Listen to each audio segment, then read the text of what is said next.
The time is now 6 p.m. Our regular City Council meeting for May 5th, 2020 is now in session. Today I have the privilege of leading us with the opening prayer and the pledges of allegiance to the flags of the United States and the state of Texas.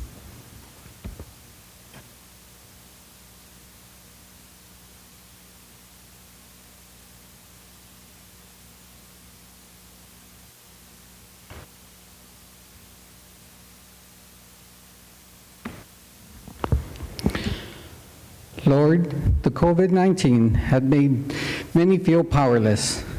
Our strength lies within the power of your blessings, Father God. Lord, take away the fear, the anxiety, and the feeling of isolation from people receiving treatment or in quarantine. Protect our community, family, and friends, and bring peace to our hearts. Lord, we are so grateful that the recovery phase has begun, and we look forward to your many more blessings. We pray that we communicate clearly, calmly, and truthfully with each other and with the public as you guide us through our decision-making. In your name, amen. I pledge allegiance to the flag of the United States of America and to the republic for which it stands, one nation, under God, indivisible, with liberty and justice for all. Honor the Texas flag. I pledge allegiance to thee, Texas, one state, under God, one and indivisible.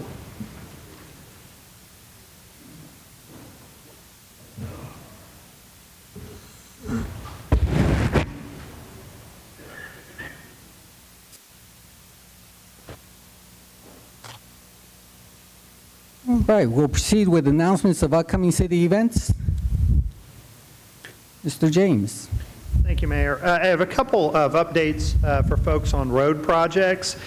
Just to let people know that tomorrow morning on Wednesday, May 6th, our contractor is going to be doing some concrete removal and replacement on the Schertz Parkway overlay area.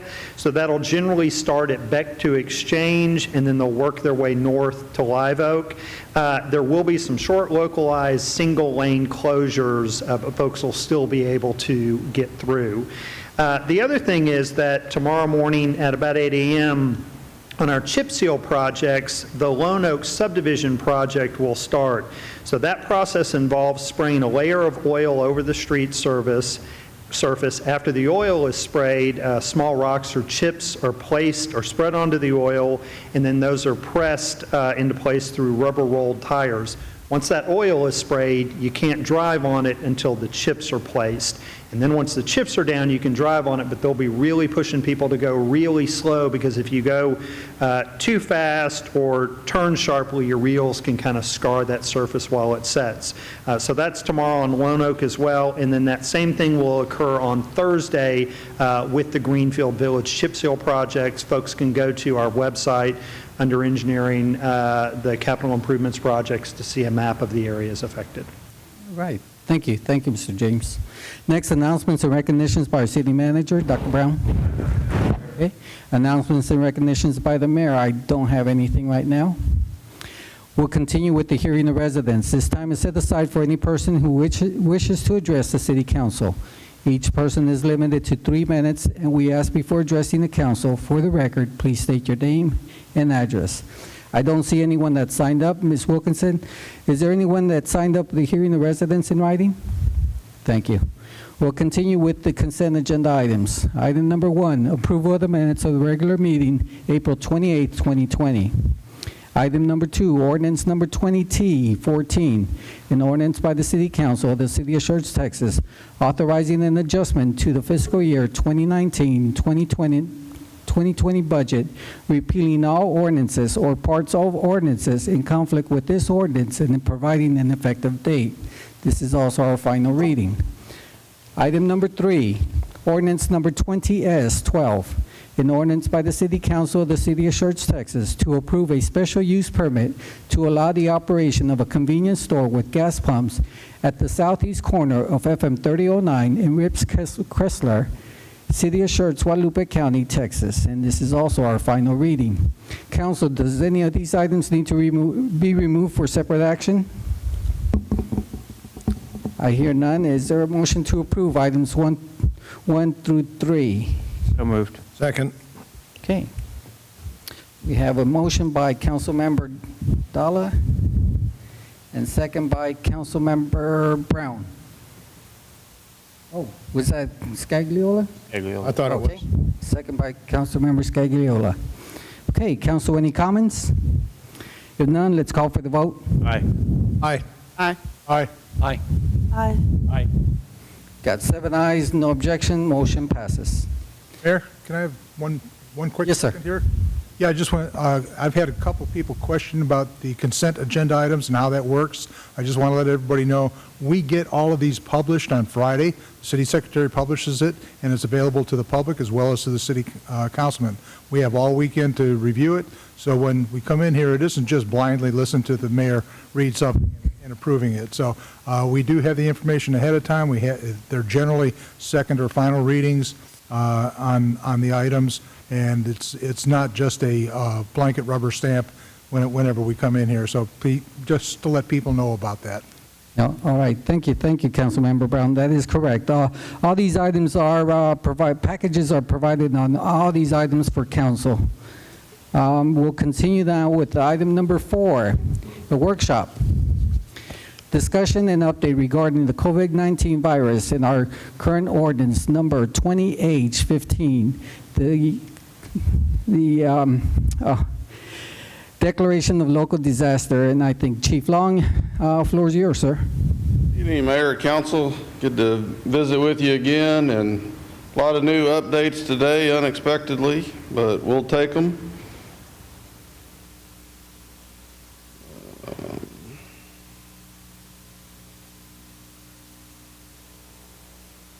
All right, just real quick, before we get started, just wanted to update you. I just got a call right before we started here that there's one more case that'll show up in the morning on the report, and it is located in Schertz.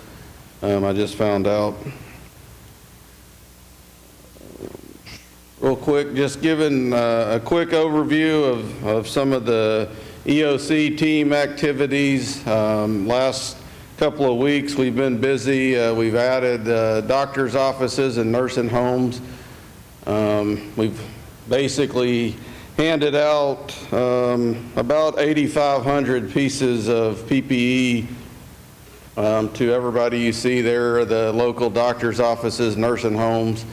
And we've also been preparing and got quite a few supplies on hand for city employees as well. Also, we've got just some information on mobile testing. You can see there just how many people are kind of involved in that partnership whenever we host a mobile testing site here, from Dishes, Strack, TDM, Guadalupe County Emergency Management comes over and assists as well. National Guard has actually performed this last test. So you see on April 23rd, we had 43 tested. All those results come back negative. And then on May 4th, yesterday, we had 49 tested, and of course, we're still waiting on those results at this time.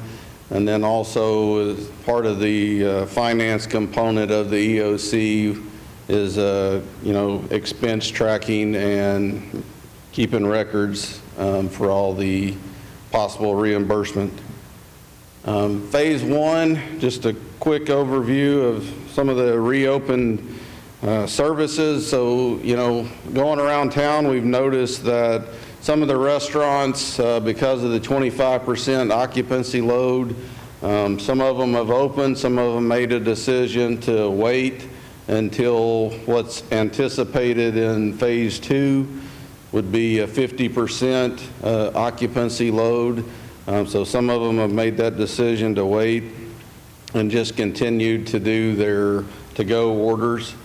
Also, the movie theater, Evo reported they were opening yesterday, and also planning to, while they're at the 25% occupancy load, also looking at continuing the drive-in out in the parking lot like they've done in the past as well. And then also we had Buzzies open up as well. this past weekend. These are all still operating, like I said, at the 25% occupancy load. Phase 1 city services, we talked about last week at the meeting about going ahead and we're getting things in motion in the city and doing a lot of planning. So we opened Building 1 last Friday at 8 a.m. We do have a temperature check station set up and a health questionnaire as people and employees come into that building, just to maintain safety of our employees. We've also got PPE supplies that have been distributed to all city departments, so any departments that do have any interaction do have supplies distributed, whether it be face masks, gloves, cleaning supplies. All those are being put out for all the departments that are involved in the opening of Building 1. Also, the social distancing signage was also placed on the floors and stuff in front of, or in Building 1, just to remind people about social distancing. I wanted to provide you a quick update. We've got here, last week we talked about the library was going to be opening up, and they had pretty much, they've been very busy. They've been very busy since we talked last. You know, they still had a lot of holes that were on hold from before they had shut down. People had placed holds on books. Some of those have to be shipped in. So they still had a lot of those on hold before they closed down, so they were still on the list to be distributed. So the library did start calling people last Thursday and Friday, letting them know that starting yesterday that they could come in and pick up those items. And so when I talked to the library staff today, they said that they checked out about 500 items yesterday between 11 and 6. So very big day, a very busy day for our library staff. And, you know, we certainly expect that they're going to remain busy as the word gets out about being able to check out items and come through in that to-go fashion and pick those up. So a lot going on at our library.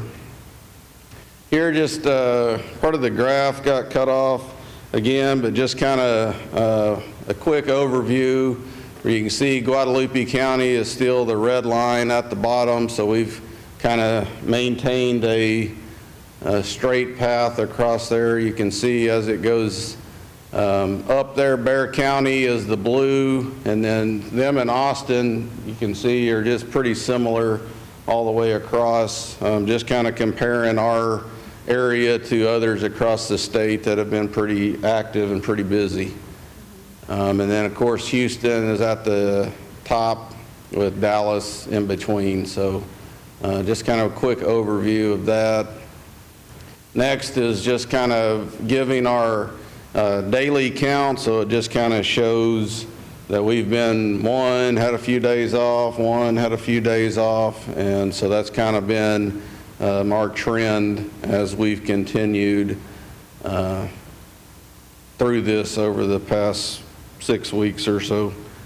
Next is just Guadalupe County, again, just kind of showing the day-to-day counts and how that's come across at the Guadalupe County level for all of us.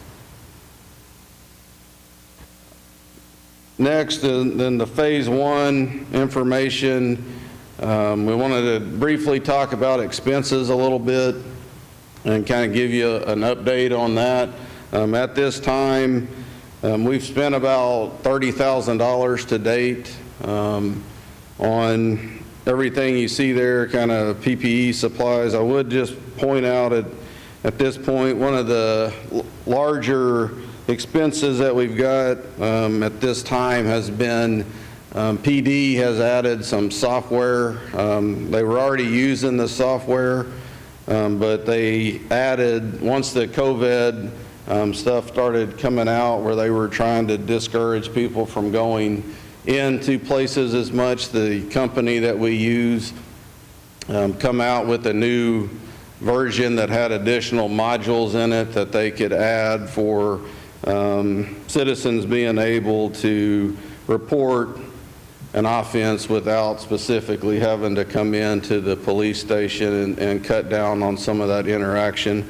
The cost of that particular software to turn on was $23,000, and so the rest of that is supplies that we've spent so far in trying to get additional PPE in, thermometers that we're setting up in buildings to do temperature checks on employees as we come in, as we just, try to continue to protect our own workforce.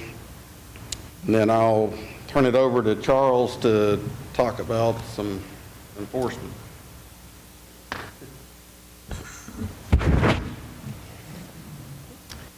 So I'd like to compliment our code enforcement officials and our police officers, as they've done a very proactive campaign in educating and working with our business owners and our residents, especially during this transition period, because a number of things have changed. Some that applied to essential services that no longer essential services versus non-essential services, the 25% occupancy for restaurants, and for some of the other like buses working with them this weekend and trying to do traffic control.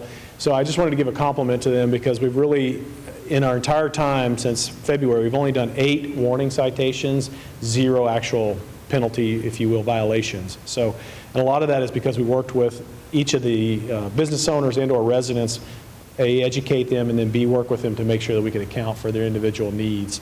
So on the enforcement side, again, there's continues to be challenges even today, as the governor made his announcements that hair salons and those things can open up on Friday, but yet it's still one-on-one. If you've got folks waiting in the waiting room, they have to still have the social distancing. So we'll need to work with those business owners as they implement those procedures.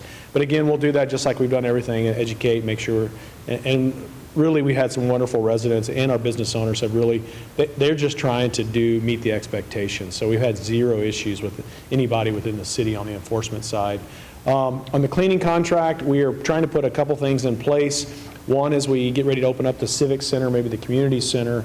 We don't really have the organic staff to clean after every event as we rent those facilities out. So we're trying to work with a couple of vendors so that we would pass that or share that cost with those folks that would be renting those facilities, because it's not just cleaning up the dishes and things, it's wiping the tables down, it's wiping the backs of the chairs down, and we just don't have the organic staff. If you do 2 or 3 events a day per facility, it just overwhelms us pretty quickly. As well as we're still maintaining 2 cleanings a day, 1 in the mornings with our facility staff and our event attendants who've been gracious enough to share their time with us, and then with Vanguard in the afternoon, our traditional cleaning contract. So a lot of cleaning is still going on, but it's hard to maintain as we start to open up the rest of the facilities and maintain those services. So other than that, it's really been a good effort, I thought, so far. So any questions on either one of those two? Yes, ma'am. Oh, I'm sorry. All right, let's go ahead and open the floor up for discussion. Councilmember Scott? Yes. First of all, congratulations on not passing out citations if you don't have to. Very often a light-handed approach is the best one, and Schertz has a good vibe. We don't want to kill it. On the other hand, I hope it's not like, I think I read in Chicago, they were having parties of 150 people and all that. We haven't had any of that. The restaurants I've been to have been self-compliant, very diligent in making sure that they are complying. So I think people are voluntarily complying. We live in an awesome community, but I did want to comment on that. That's very pleasing to me personally.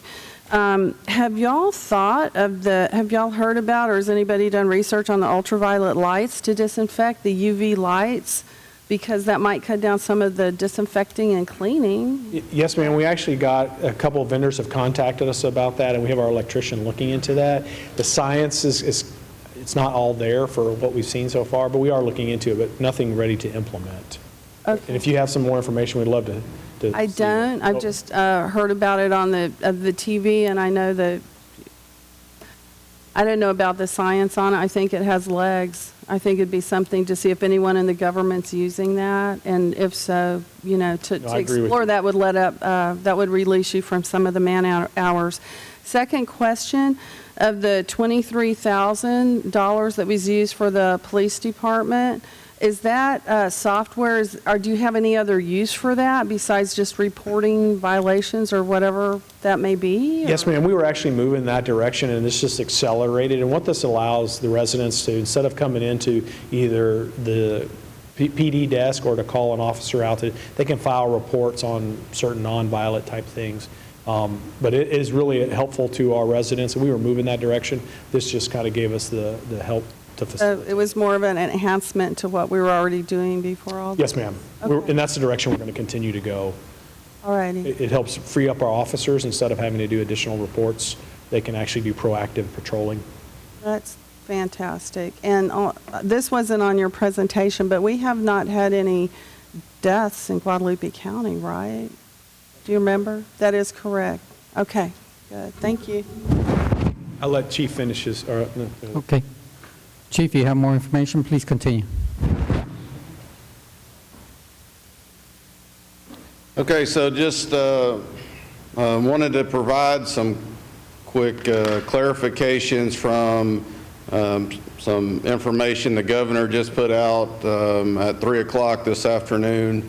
And so he clarified funerals, weddings, memorials should be treated the same as churches, meaning social distancing.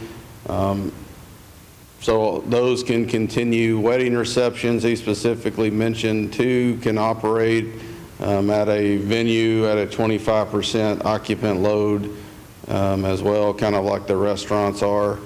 He also pointed out parks, beaches, rivers, and lakes. People should maintain the 6-foot social distancing at those locations as well, and no more than 5 individuals can travel together to that location unless, I guess, they're in the same household. Also mentioned outdoor seating at restaurants should maintain the same social distancing as inside seating. He also mentioned that the TDM is developing a surge response team that would respond to high positive areas. So if you had a nursing home or you had some type of business that just tons and tons of people kept coming up positive at that location, then they would send this surge response team in to investigate that. And so that is something that they are also developing. Also, just to kind of go through what he said today in opening, May 8th, so Friday, massage establishments, cosmetology, barber shops, nail salons, and tanning salons.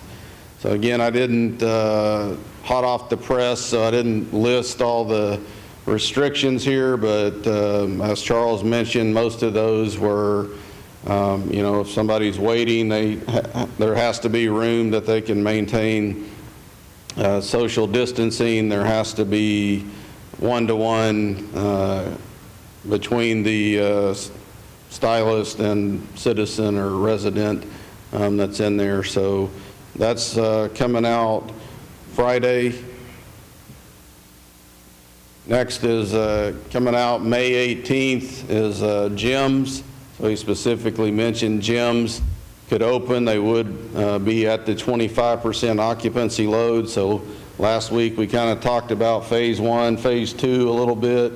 So he kind of come in today and kind of accelerated some of the items that were being mentioned for phase 2. He kind of accelerated those up to, I guess you would say, phase 1 this week. So the showers and locker rooms must stay closed at the gyms. Equipment must be disinfected after each use. Of course, the social distancing, and the interesting one was gloves have to be worn that cover hands and fingers while working out of the gym. He also mentioned specifically some non-essential manufacturing, that they could now start operating at the 25% occupancy load, and recommended a staggered workforce, different shifts, 6-foot social distancing or social engineering controls, some type of plexiglass to provide separation if people have to work closer than 6 foot together for manufacturing. Also mentioned office buildings today, so the greater of 5 employees or 25% of the workforce could start working in office building space. So phase 2, again, what we're kind of anticipating in phase 2 is that some of the restaurants would go to 50% occupancy level. And again, just based on what he didn't say today, we're just kind of anticipating or speculating that the things he didn't specifically put in today would probably come in some fashion in phase 2. Specifically mentioned bars as wanting, more time to research and get more information on what kind of safeguards could be put in place for bars to open back up. So they were not put on that May 18th list yet, as well as tattoo studios, piercing studios were not mentioned. Parks and playgrounds, again, we're just anticipating that at some point in phase 2 that the playgrounds would be opened back up. And again, just from a city staff perspective, and this might be another discussion that goes with the cleaning contract once we get to that point of opening up playgrounds, being able to, keep those cleaned and what that looks like, whether it's twice a day or once a day, but that might be part of the cleaning contract discussion too. And just, to end, we're still talking frequently, and we just don't know the full impact that it's going to have on the city facilities and staff as we continue to move forward and try to react to everything that's, being put out by the state as we continue to go forward.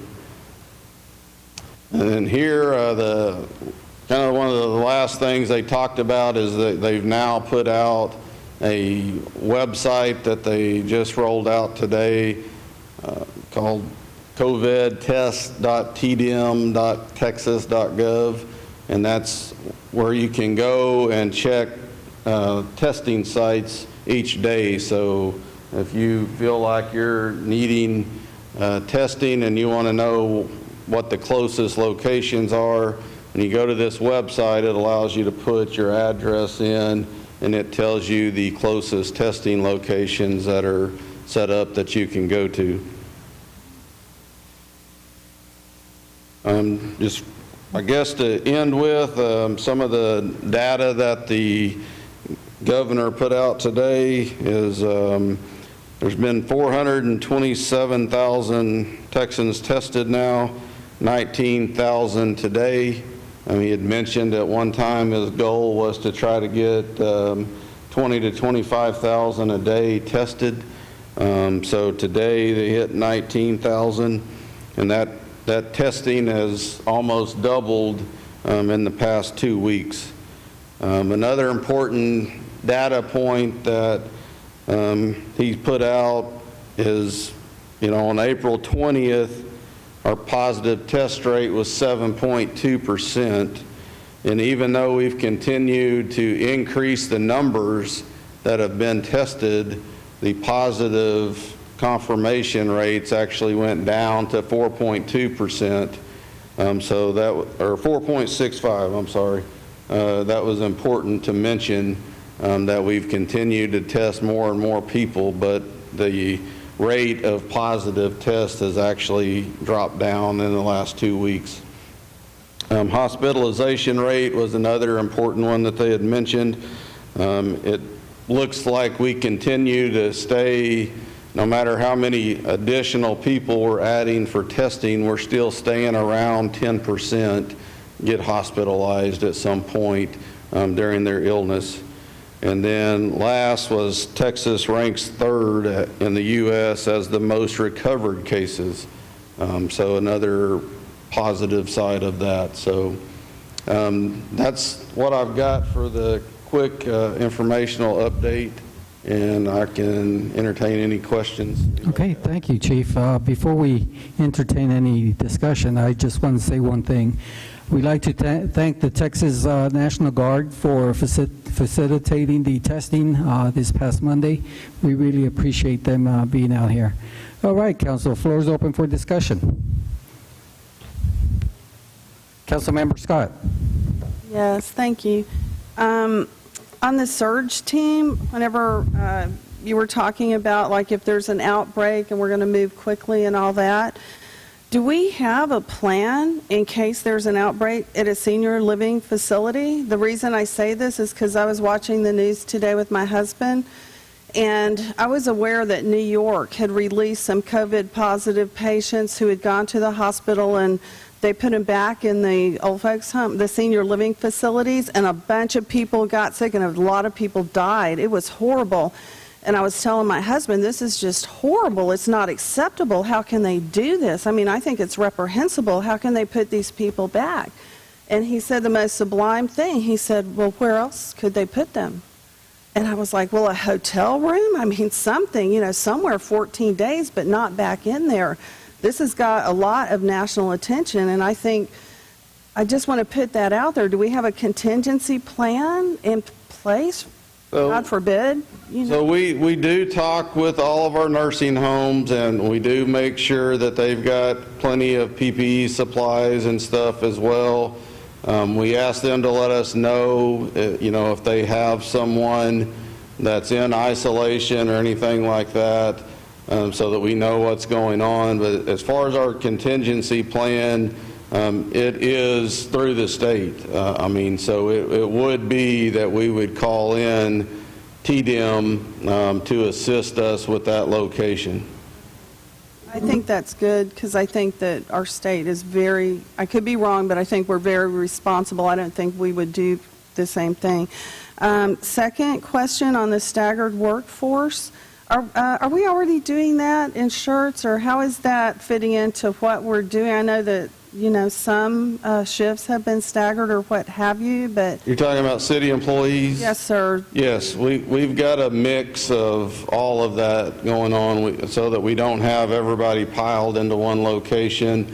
We've got some working remotely, some working in the office. Some days they are split, some work till lunch. Then their replacement comes in after lunch. They go home and work from home. So to keep the numbers down in our smaller office areas, we're doing a combination of all those. Okay. Thank you very much. Okay, Councilmember Dollar. On the 25% occupancy, I saw a thing, letter that the Texas Restaurant Association wrote to the governor requesting clarification, and when he clarified, his response said that the 25% was the number of customers in the building and did not include the employees that were there. Yes. Are we having any discussions about, like, with these wedding venues and stuff like that, do we foresee something being similar to that, or is it going to be 25% period? Well, in the absence of information, it's going to be 25% because, you know, we're going by the code unless we have something that says otherwise. From our standpoint, that's just how we have to treat it.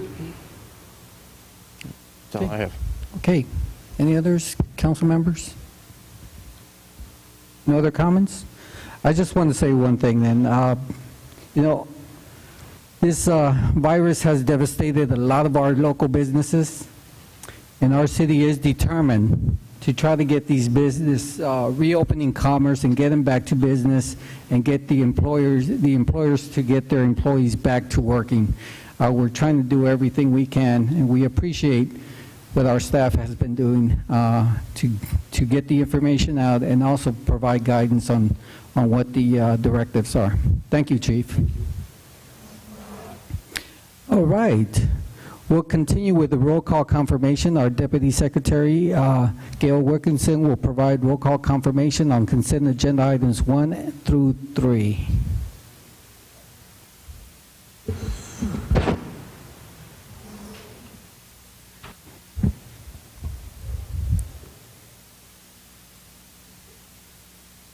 Consent agenda items 1 through 3. Councilmember Dalla made the motion. Councilmember Scagliola made the second. Mayor Pro Tem Davis voted yes. Councilmembers Scott, Larson, Dalla, Scagliola, Hayward, and Brown all voted yes. Motion passed. Thank you. All right, I'd like to mention the agenda items. Item number 5, a monthly update on major projects in progress, the capital improvement projects. And item number 6, the Shorts Economic Development Committee COVID-19 response. These information packages were provided to council and are also available for public view. We'll continue with announcements and requests. Our city manager, any further announcements? None? Council, is there any other items that need to be placed on future agenda items? Seeing none, okay. Then we'll continue with announcements by council member, and we'll start off with Mayor Pro Tem Davis. Nothing, sir. Council member Scott. I don't have an announcement, but I do have a recognition for Laura Shrum. There was a trash can issue at Crescent Bend Nature Park, and I left an email, just a voicemail, and boy, it was taken care of pronto, so thank you so much to Shirt staff. Okay, Councilmember Larson? Nothing. Councilmember Dalla? Nothing, sir. Councilmember Scagliola? I just wanted some clarification on the chip seals that are going down in Lone Oaks and Greenfield Village. Just want to know what type of signage was being made available for the residents. In the past, when situations like this happen, you can almost invariably get a call or two because the tar has splashed up on their newly washed car. Residents are willing to put up a lot of stuff so long as they know what to expect. So I'm just wondering whether or not we're using our digital signs to notify them. I don't know if we are. I can find and send an answer to you. My impression is the folks out there are telling folks to slow down as they drive through as that work is occurring, just because they're doing it in sections. But I can certainly get you an answer on whether we're using digital signs to slow down. I know it's always been a good idea to do it in the past. It really cuts down on the number of phone calls we tend to get. That's all I have, sir. Okay, Councilmember Hayward? Nothing, sir. Councilmember Brown? Nothing, sir. Okay. Just want to say one thing. We're celebrating an amazing day this coming Sunday, and that's Mother's Day. Moms, we cannot thank you enough for what you have done for all of us. You're always there when we need you. You're providing support and advice, and no other gift in the world was more special than the gift of motherhood. And for that, happy Mother's Day to everyone, to all our mothers. Appreciate it. It is now 6:40. We stand adjourned.